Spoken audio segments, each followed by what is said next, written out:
buenas tardes y sean bienvenidos a este canal Elogiando la Duda.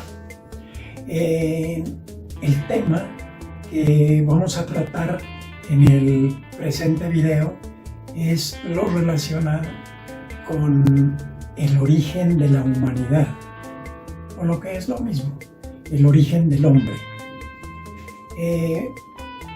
Con respecto al origen del hombre, o mejor dicho de la humanidad, hay dos versiones. Una es el creacionismo o versión religiosa, y la otra es el evolucionismo o versión científica. Y de las dos nos han hablado, incluso en la escuela secundaria. En la clase de religión nos hablan que Dios creó al hombre a partir de un muñeco de barro. Y en la clase de ciencias nos enseñaron que el hombre proviene del mono.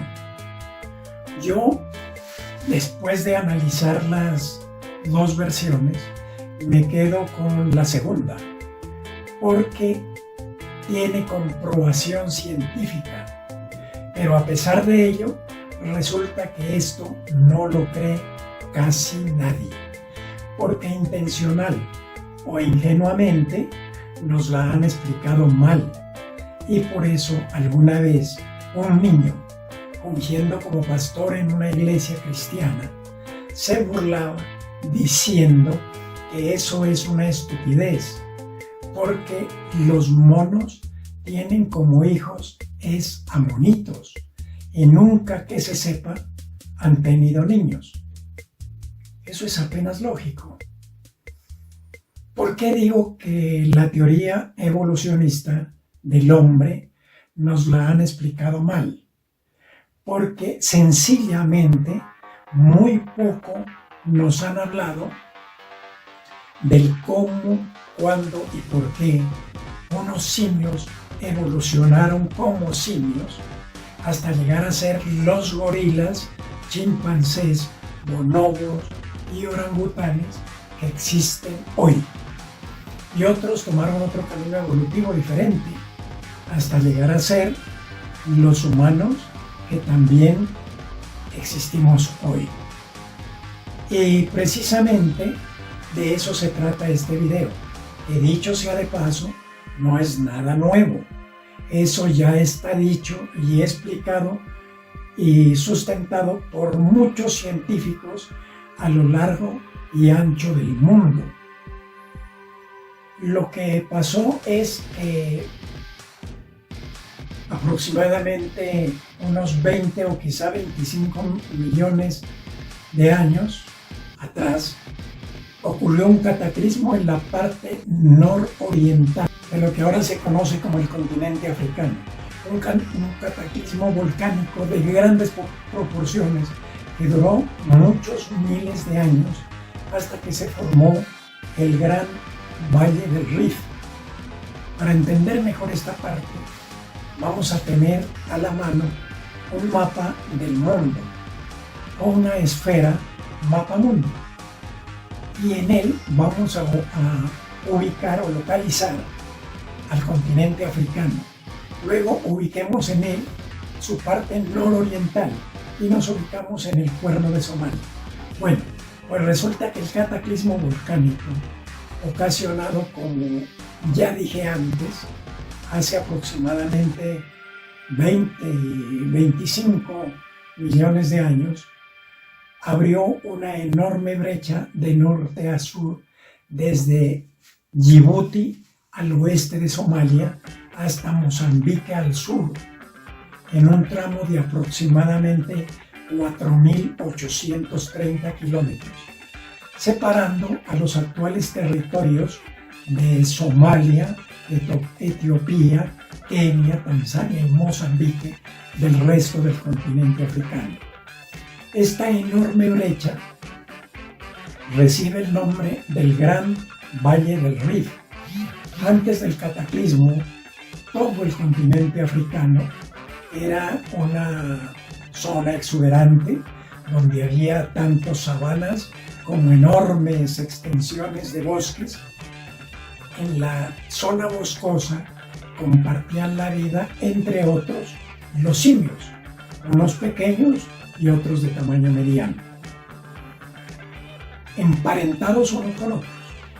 Pero al presentarse el mencionado fenómeno natural, los territorios que quedaron al oriente prácticamente siguieron procesos de vida diferentes a los que quedaron al occidente, debido a que con la formación del Gran Valle, ya mencionado, el de Rift, las elevaciones montañosas que surgieron en el extremo occidental se constituyeron en una barrera para la circulación de las nubes que venían desde el Atlántico, convirtiendo a la zona oriental del Rift en un área casi seca, o mejor dicho, de menos intensidad de lluvias.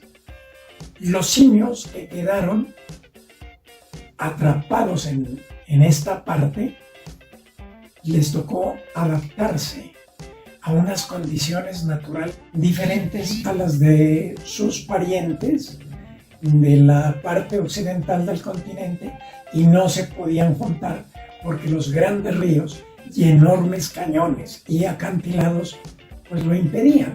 Entonces los simios occidentales, que prácticamente quedaron disfrutando del mismo territorio que tenían antes de la catástrofe, con enormes árboles y la misma vegetación, siguieron el curso normal de la evolución hasta convertirse en los actuales gorilas, chimpancés y bonobos.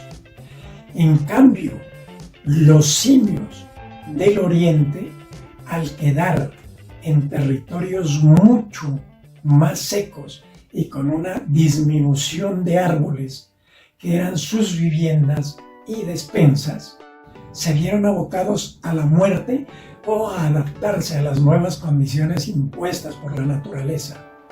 Ahora, como es de suponerlo, la disminución de los árboles no sucedió inmediato, pero después de unos cuantos años o tal vez miles de años, ya se notó la escasez, y los simios que fueron capaces de supervivir a la tragedia tuvieron que guerrearse entre ellos hasta matarse para aprovechar los pocos árboles que iban quedando, hasta que finalmente tuvieron que aventurarse a bajar del árbol y a andar en la pradera, sitio desconocido y muy agresivo para quienes estaban acostumbrados a la seguridad de los enormes troncos. Porque en primer lugar, caminar en cuatro patas entre la alta vegetación no les permitía saber por dónde andaban, y eran fáciles presas de las fieras, por lo que les tocó empezar a pararse en sus patas traseras. De tanto hacerlo, sus descendientes ya nacieron con la habilidad de caminar erguidos, y por lo tanto dejó de ser mono o simio y evolucionó a una especie nueva. El simio arborícola había desaparecido de esta parte nororiental africana. Algunos representantes de esta nueva especie ha sido bautizado por los científicos como Orrorin tugenensis. El nombre del género significa hombre original en la lengua local, y la denominación de la especie proviene del lugar donde fueron encontrados. Colinas de Tungen es una especie de homínido fósil encontrado en las proximidades de la localidad de Tugen, en el área montañosa central de la actual República de Kenia, por la paleontóloga antropóloga francesa Brigitte Semour, y el inglés Martin Pickford y colaboradores. Por la datación realizada a los pocos fósiles descubiertos, se calcula que existió hace 6 o 7 millones de años. Antes de continuar, reflexionemos en esto. El simio del oriente no bajó del árbol, le tocó bajarse y enfrentarse a la pradera porque se acabaron los árboles, o para ser más exactos, disminuyeron grandemente.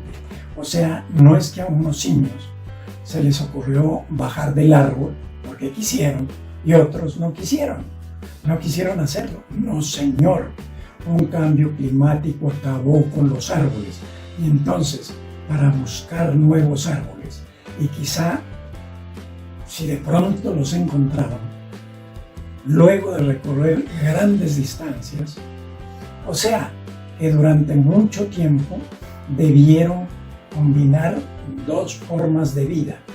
Una era deambular erguido por la peligrosa pradera y la otra subir a los pocos árboles que en la escasez pudieran haber encontrado. Entonces, el hecho de caminar erguido se llama bipedestación. Fue el primer paso de la extraña evolución que tuvo el mono del oriente. Diferente con respecto a sus congéneres del occidente. Hasta aquí digamos que se dio un gran paso, posiblemente más sobresaliente que el de haber caminado sobre la superficie lunar en el siglo XX. Pero veamos lo que sigue.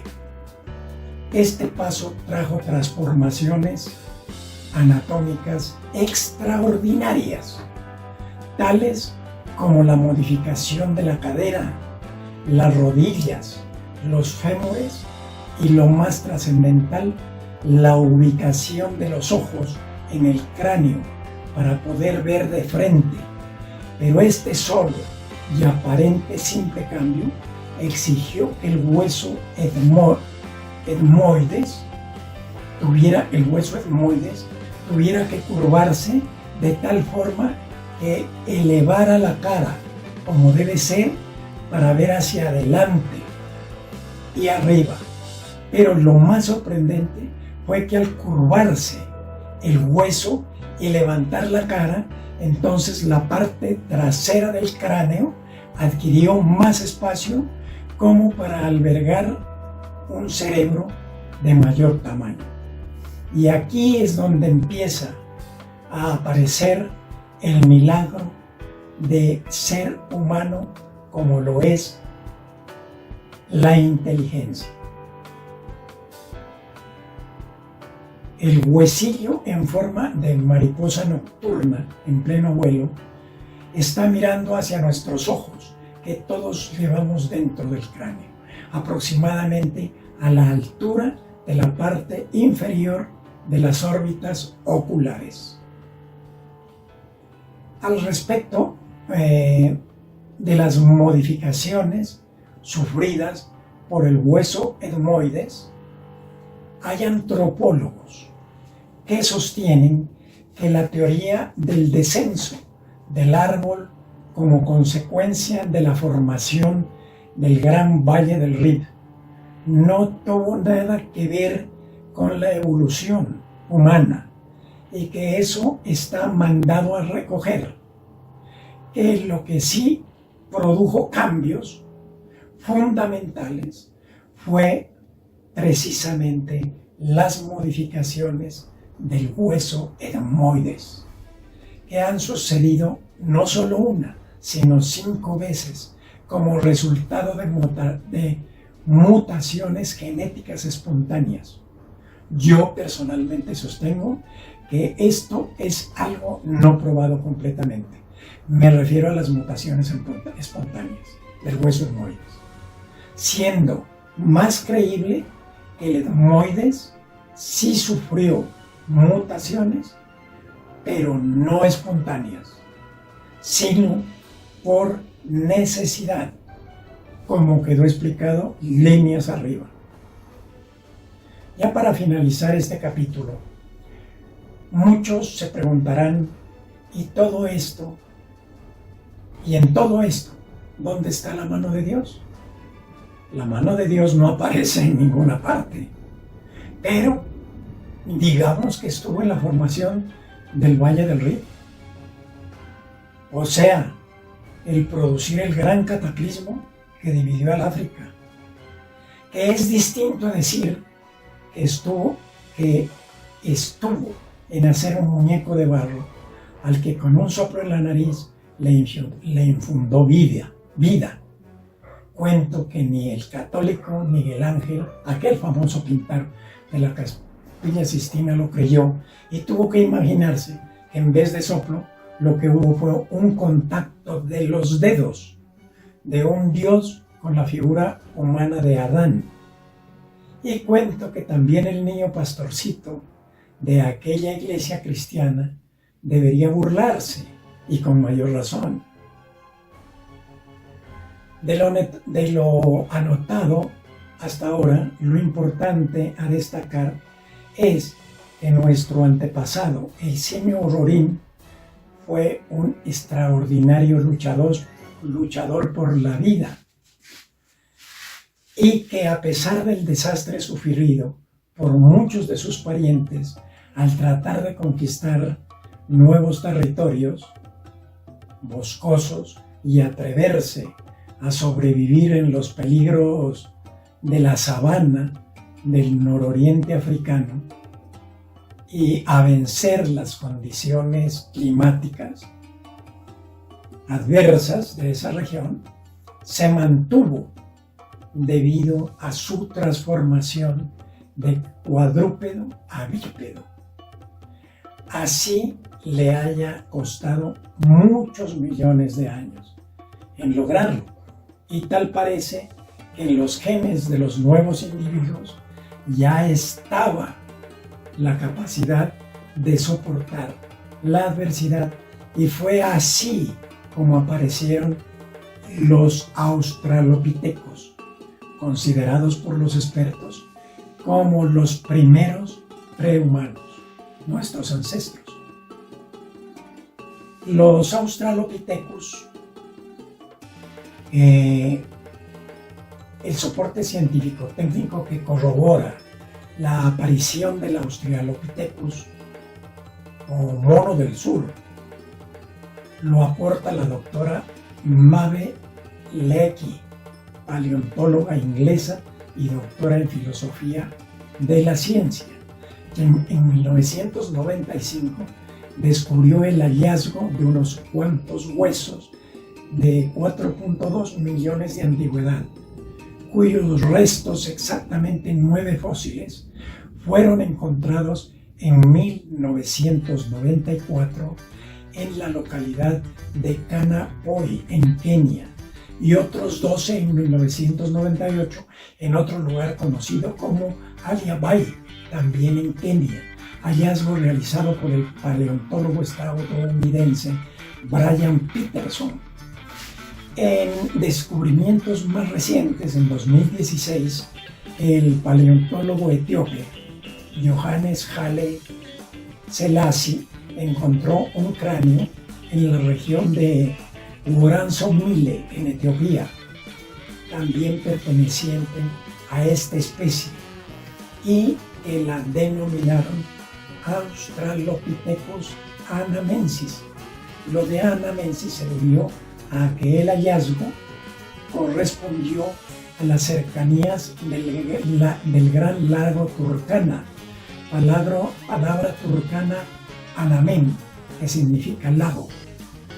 Por otra parte, ya llegado a este punto, vale la pena mencionar al más famoso del mundo, el Australopithecus afarensis. Es un mono homínido que habitó hace aproximadamente 3.9 millones de años, en lo que en la actualidad corresponde a la República de Kenia, exactamente en la región donde viven actualmente, y creo que hasta actualmente, los habitantes de la tribu Afar, de donde toman su nombre de afarensis. En este sitio fueron encontrados los restos mejor conservados de esta especie, uno de cuyos miembros, posiblemente de género femenino, fue llamado Lucy. Sus descubridores fueron Donald Johanson, Yves Coppens y Tim White. Este descubrimiento se dio a finales de 1974. Los restos de Lucy, junto con otros individuos de la misma especie, conformaron lo que los paleontólogos llaman la primera familia, cuyos restos están resguardados en una caja fuerte en Addis Abeba, capital de Etiopía. Esta especie parece que vivió sobre la faz de la Tierra durante 1 millón de años aproximadamente. La capacidad bípeda de Lucy puede deducirse como el caso de sus ancestros, los Ororín, por la forma de su pelvis, así como de la articulación de la rodilla. Ahora, el nombre de Lucy se debió a aquella famosa canción de los Beatles, Lucy in the Sky with White Diamond, Lucy en el cielo con diamantes. Resulta que el día del descubrimiento de esos huesos, en el campamento de uno de los científicos, en el de Donald Johanson, sonó en su grabadora esta melodía. Y como el científico creía que el esqueleto pertenecía a una mujer, a una fémina, mejor dicho, no mujer, a una fémina, le colocó ese nombre atendiendo la sugerencia de alguien, y así se quedó. Aparte de la capacidad de caminar en 2 patas, los australopitecos se caracterizan por el tamaño de su cerebro, el cual, según la forma y tamaño del cráneo, era de aproximadamente 1/3 del cerebro humano e igual al del actual chimpancé. Después del Australopithecus aparecen en el escenario terrenal otros homínidos muy parecidos al anterior, posiblemente sus descendientes. Por ejemplo, el llamado Paranthropus. Otro caso es el de Australopithecus aethiopicus. Otro es el caso de Australopithecus africanus y los Australopithecus gari, Australopithecus sediva, una especie nueva, posiblemente descendientes de los Australopithecus, aparece 2.4 millones de años hace. Son los de la especie Homo habilis. Y por esa misma época aparecen los Homo rudolfensis, y por esos mismos tiempos aparecen también la especie Homo ergaster. Ojo con este nombre, el Homo ergaster. Importantes porque al parecer de muchos científicos, el Homo ergaster es nuestro ancestro. Parece que vivió hace 1.800.000 años y desapareció hace 1.500.000. O sea, esta especie habitó en este planeta solamente 300.000 años, en los actuales territorios de Etiopía, Kenia, Tanzania y Eritrea. De este homínido Homo ergaster nos referiremos a más profundidad en el video sobre el origen de las etnias humanas. Por ahora dejamos este video hasta aquí, no sin antes agradecerles por su amable atención y su paciencia, y recordarles que si les gusta este tema, se suscriban en YouTube a este canal Elogiando la Duda. Muchas gracias.